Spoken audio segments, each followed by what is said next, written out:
बैसाख के महीने में एक पकवान बनता है शंकर जी का।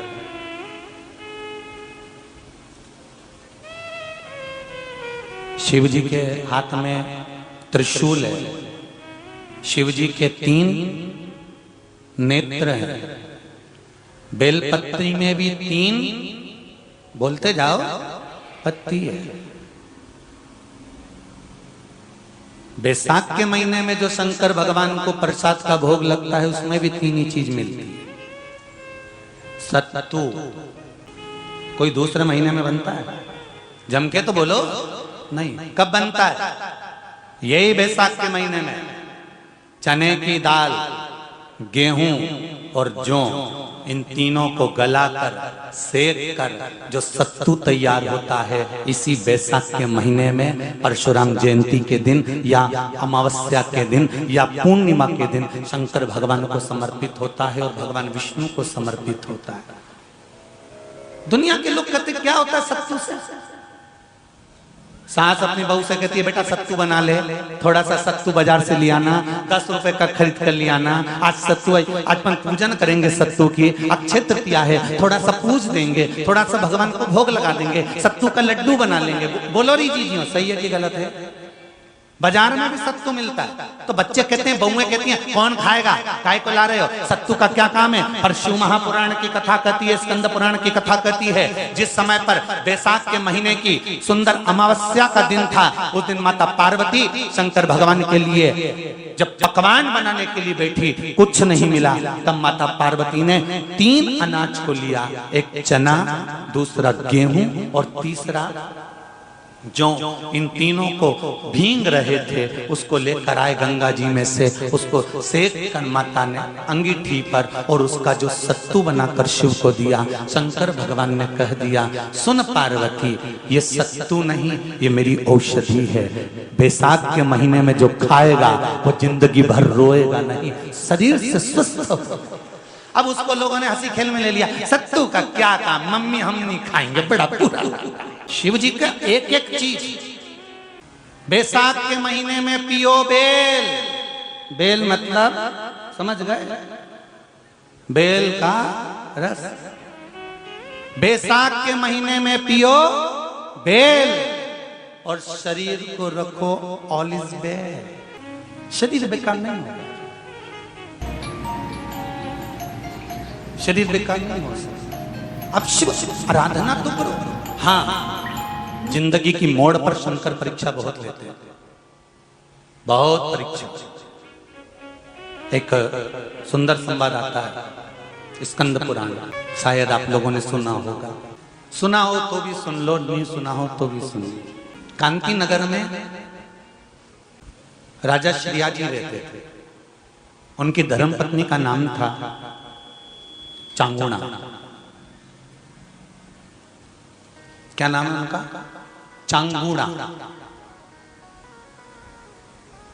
चांगुणा शिव भक्ति में लीन रहती थी, उसे शंकर की भक्ति के सिवा कुछ सुहाता ही नहीं था, शिव आराधना के सिवा उसको कुछ भाता ही नहीं था। दिन भर शंकर की शरणागति करना, शिव का स्मरण करना, शिव भक्ति में डूबे रहना।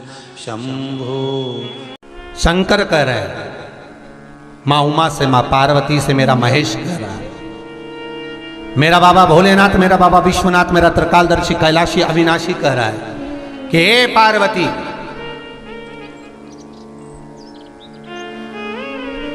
एक बीला, एक बेल जो मुझे समर्पित करता है, और समर्पित करने के बाद उस बेल की महत्वता देखिए, जो बैसाख महीने में बाबा शंकर को जो चढ़ाया जाता है और 1000 अश्वमेध यज्ञ का पुण्य फल हम प्राप्त कर लेते, मात्र एक फल चढ़ाकर, मात्र एक फल चढ़ाकर। हे पार्वती, संसार का मनुष्य जब मुझे वो बेलपत्र समर्पित कर, वो बेल का फल समर्पित करता है, पार्वती वो फल जो मुझे चढ़ता है, फिर मैं भले नर्मदा के जल से निकला हुआ कंकर शंकर क्यों ना हूं, फिर चाहे मैं गंगा के जल से निकला हुआ कंकर शंकर क्यों ना हूं, चाहे फिर मैं यमुना के जल से निकला हुआ कंकर शंकर क्यों ना हूं, चाहे मैं सरयू के जल से निकला हुआ कंकर शंकर क्यों ना हूं, चाहे मंदाकिनी के जल से निकला हुआ कंकर शंकर क्यों ना हूं। ए पार्वती, फिर जो भी शिवलिंग पर वो बेल समर्पित होता है वो बेल उठाकर जीव अपने कार्य में ले सकता है। ये माँ उमा से कह रहा है। तो उस बेल की महत्वता जानेंगे। अब अपन उस बेल को जानने के लिए वापिस स्कंद पुराण में चले। तो स्कंद पुराण में लिखा हुआ है कि जो बेल बैसाख के महीने में शंकर को चढ़ाया जाता है वो बेल का फल उठाकर रख लिया जाता है। बैसाख के महीने में उस चढ़े हुए, बाकी के आपको बेल का फल खाना हो तो बात दूसरी, पर चढ़ा हुआ जो बेल का फल है वो पूरा बैसाख नहीं खाना। बैसाख के बाद में अगला जो महीना आए उस महीने के अंदर उस फल के अंदर का गुर्दा निकालकर उसको सुखा लीजिए और सुखाकर जिस व्यक्ति को पत्थरी की बीमारी हो और जिस व्यक्ति को पेट में बहुत भोजन पचता ही नहीं है, पूरा शरीर पाचन क्रिया बेकार हो गई, उस व्यक्ति को केवल 7 दिन तक शंकर पर चढ़ा हुआ वो बेलपत्र प्रदान कर दीजिए। पत्थरी भी बाहर और पाचन क्रिया भी ठीक, जिंदगी भर तकलीफ नहीं। उस बैसाख में उस फल की इतनी महत्वता बाबा भोलेनाथ स्कंद पुराण, लिंग पुराण, नर्मदा पुराण, पद्म पुराण के अंतर्गत, शिव महापुराण के अंतर्गत वर्णन कर, उसकी महत्वता है। वो बेल का फल साधारण नहीं हो सकता। अब मंदार का जो पुष्प होता है, आंकड़े का जो फूल होता है, एक सफेद कलर का भी होता है और एक गुलाबी कलर का भी होता है। देखा है आप लोगों ने? बोलो जम के बोलो, देखा है ना? गुलाबी कलर का जो पुष्प होता है वो आप मंदार का, आंकड़े का जो गुलाबी कलर का पुष्प होता है आप टीवी पे देख रहे होंगे। एक सफेद देख रहे होंगे, एक मंदार का गुलाबी फूल, नीला कलर का फूल देख रहे होंगे। जो नीला कलर का जो पुष्प होता है, गुलाबी कलर का जो आंकड़े का फूल होता है, प्रयास करना जब किसी विषम परिस्थिति में फंस गए, विषम परिस्थिति, जब आपको लग रहा है कि मुझे बहुत भय लग रहा है, कुछ बुरा होने वाला, आपको लग रहा है आज मेरी उल्टी आंख बहुत फड़क रही है, कुछ गड़बड़ होने वाला है, आपको लग रहा है मेरी सीधी आंख फड़क रही, कुछ गड़बड़ होने वाला है, तब केवल वो नीला जो गुलाबी पुष्प है मंदार का, उसको कहीं से लाकर शिवालय में अशोक सुंदरी वाली जगह पर स्पर्श कर कर शिवलिंग पर आप चढ़ा दीजिए। आपकी विषम परिस्थिति कैसी भी होगी वो रास्ता बनाकर बाहर निकल जाएगी। आपको फंसना नहीं, परेशान नहीं।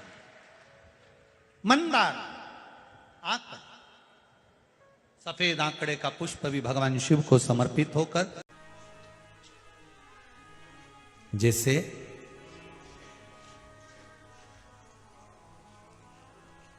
बेले के फल का गुर्दा, बेल का जो फल होता है, बेलपत्री का फल, उसका जैसे गुर्दा, उसके अंदर का जो भाग होता है बेल का, वो गुर्दा,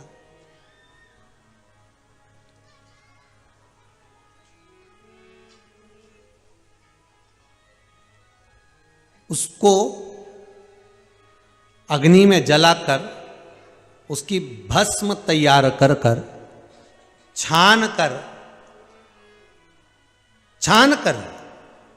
जब जब आपके यहां विद्वान ब्राह्मण शिव जी का अभिषेक कराते हैं, पूजन कराते हैं, तो उसमें लिखते हैं पूजन के साहित्य में बेलपत्री, धतूरा, दुर्वा, ये उसमें नीचे लिखेंगे भस्म।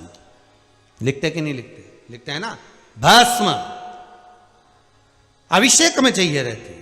तब उस भस्म का थोड़ा सा भी भाग आप अगर शिव को समर्पित कर रहे हो तो ये जान लें कि शंकर मनवांछित फल प्रदान कर रहे हैं, शिव फल प्रदान कर रहे हैं।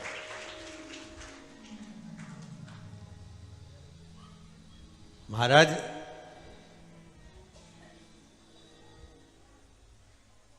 बेलपत्री के वृक्ष के नीचे बैठकर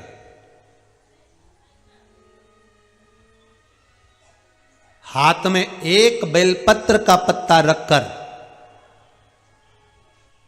आप पंचाक्षर मंत्र नमः शिवाय, ओम नमः शिवाय या श्री शिवाय नमस्तुभ्यम या महामृत्युंजय मंत्र का स्मरण कर रहे हो, पर डंडी का भाग अपनी ओर, बेलपत्र की बीच वाली पत्ती का भाग बीच वाली उंगली की ओर रखकर अगर आप स्मरण कर रहे हैं और अपनी कामना कर कर बेलपत्री के वृक्ष के नीचे बैठकर उस पत्ते को सम्मुख रखकर बाबा से विनय कर कर एकांत में उस बेलपत्री के वृक्ष की छांव में, बेलपत्री के वृक्ष की छांव आप कामना कर कर उस पत्ते को शंकर भगवान के ऊपर समर्पित कर रहे हैं, तो ये जान कर रखें कि पार्वती और शिव का मिलन करवा रहे हैं और अपनी मनवांछित फल कामना पूर्ण करवा रहे हैं। क्योंकि शिव और पार्वती का जब मिलन होता है, शंकर पार्वती जब एक दूसरे के सम्मुख में होते हैं, शिव और पार्वती जब एक दूसरे के सामने अपने बच्चों के कारण एक दूसरे के सम्मुख में आते हैं, तो उनके चेहरे पर प्रसन्नता का भाव आ जाता है। फल, मनवांचित फल की कामना आप जिस कामना के लिए कर रहे हैं, विवाह के लिए, नौकरी के लिए, सर्विस के लिए, व्यापार के लिए, रोग मुक्ति के लिए, आप जिस कामना से कर रहे हैं, ईश्वर महादेव, जो व्यक्ति पथभ्रष्ट हो जाए, जैसे मदिरा के नशे में पड़ गया, कहीं जुए में पड़ गया, कहीं मांसाहार में पड़ गया, कहीं व्यसन में पड़ गया, कहीं गलत काम में अगर कोई जा रहा है, तो श्रंभेश्वर महादेव के नाम से काली तिल भगवान शिव को समर्पित करी जाती है। महाराज काली तिल को वापस उठाकर ले आते हैं, उसी काली तिल को जो मदिरा का नशा करने वाला होता है या जो गलत व्यसन में डूबा हुआ होता है, उसको वो सुबह के समय अगर नहीं खाता तो भोजन के साथ उसको दिया जाए। श्रंभेश्वर महादेव, एक बेलपत्री का भी बहुत अच्छा प्रयोग है श्रंभेश्वर महादेव का, मदिरा पीने वालों के लिए, मांसाहार, व्यसन में, जुए में, वेश्यावृत्ति में, पर नारी में, गलत जगह पर जो डूबे रहते हैं उनके लिए। पहले की कथा में उसका वर्णन किया है बेलपत्री का। श्रंभेश्वर महादेव, एक बार सब बोलेंगे, कौन से महादेव? श्रंभेश्वर महादेव। फिर जम के बोल लो एक बार, श्रंभेश्वर महादेव। जब हमारे घर में क्रोध बढ़ता है या कोई गलत कार्य में जाने लगता है, तो श्रंभेश्वर महादेव का हमें शरणागति लेना चाहिए, श्रंभेश्वर महादेव का पूजन करना चालू कर देना चाहिए। कई लोग कहते हैं महाराज जी ये श्रंभेश्वर महादेव का मंदिर कहाँ मिलेगा, हम कहाँ पूजन करने जाए? कहीं नहीं जाना, तुम्हारे घर के पास में जो शंकर जी का मंदिर है वहीं जाओ, उसी देवालय में, उसी मंदिर में जाओ, श्रंभेश्वर महादेव के नाम से जल चढ़ाना प्रारंभ करेंगे। वो जल जो गलत संगत में पड़ा हुआ है उसका आचमन कराना प्रारंभ करेंगे, अपने आप उसकी धीरे धीरे बुद्धि सुधरना प्रारंभ हो जाएगी। ऐसा श्रंभेश्वर महादेव का है।